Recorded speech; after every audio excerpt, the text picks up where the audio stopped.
reka ngusuhuze kandi ngo ikaze we dukomeza kubana umunsi ku munsi kandi tuba tugenda tubana ni hano kuri KGE, aho tuba tugenda turebera inkuru ziba zigiye zitandukanye. Uyu mwanya ikintu kinzanye KGE, hari umwanya yagennye wo kugira ihe bamwe mu bakunzi bayo, bamwe mu bayikurikira, igerageze kuba yabagurira bundles cyangwa amayinite y'ukwezi.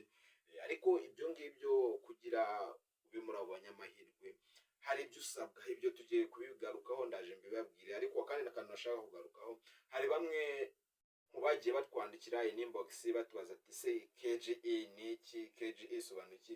KGE ikintu gisobanuye mu magambo arambuye byo biracyahishwe, biracyari ibanga rigomba kuzajya hanze. Ariko icyo nakubwira kuri KGE ni ikigo, ni company, ni ikigo cy'itangazamakuru cyigenga. Ni ikigo kikugezaho amakuru mu buryo bw'inyandiko bwanditse no mu buryo bw'amajwi, ariko mu buryo bw'amashusho hari urugendo tukirimo tutaranoza neza, ariko nabyo ni vuba aha. Twatumije ibikoresho tuzajya tujyana kuri tele tukavaringa amakuru, vuba turatangira kubaha amakuru mu buryo bw'amashusho. KGE ni ibyo ngibyo isobanuye, ibyo izajya ikora ni ibyo ngibyo. Hazagera igihe twubake website ica amakuru yanditse, ariko kuri ubu ngubu amakuru yanditse agenda aca ku mbuga tugiye kugarukaho, ari nazo ziribuze kuba zaguhesha kuba waba umunyamahirwe wabona amayinite y'ukwezi cyangwa megabyte z'ukwezi. Icyo usabwa nta kindi, urajya kuri YouTube yacu, niba warakoze subscriber icyo uri bukore urafata screenshot. Urajya kuri TikTok, niba warakoze follow icyo usabwa no gufata screenshot. Instagram na Facebook hose urafata screenshot ukimara gukora follow cyangwa subscriber. Numara kubikora urajya kuri Facebook urebe muri bio, hariho nimero yo mu mahanga. Iyo nimero uraza kuyifata uyandikire kuri WhatsApp.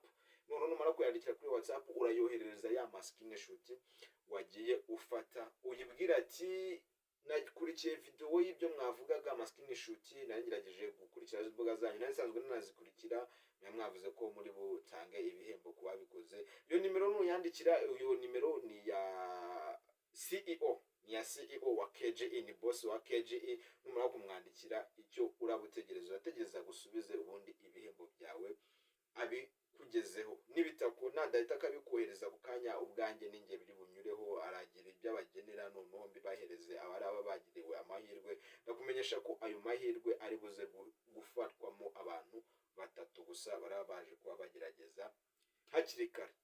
So kuvuga ko wowe utari buze guhirwa n'aya mahirwe ko biraba birangiriye aho. Ibi ni bimwe mu bihembo bizajya bigenda bigaruka buri kwezi.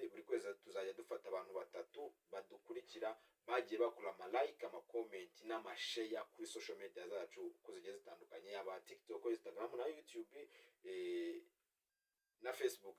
Bagiye bakora ama share, azajya agenda agira ibihembo abagenera buri kwezi. Ibyo bihembo nta bindi ni ama megabyte ya mayinite by'ukwezi. Rero kugira ube muri abo banyamahirwe, icyo usabwa nta kindi ni kujya kuri social media Facebook, TikTok na Instagram ugakora follow, hanyuma ukajya no kuri YouTube ugakora subscribe, ubundi ugafata ama screenshot ukayamuhereza kuri WhatsApp, ubundi nawe ukazajya uba mu banyamahirwe batatu ba buri kwezi bazajya bagenda bahabwa ibihembo na KGE.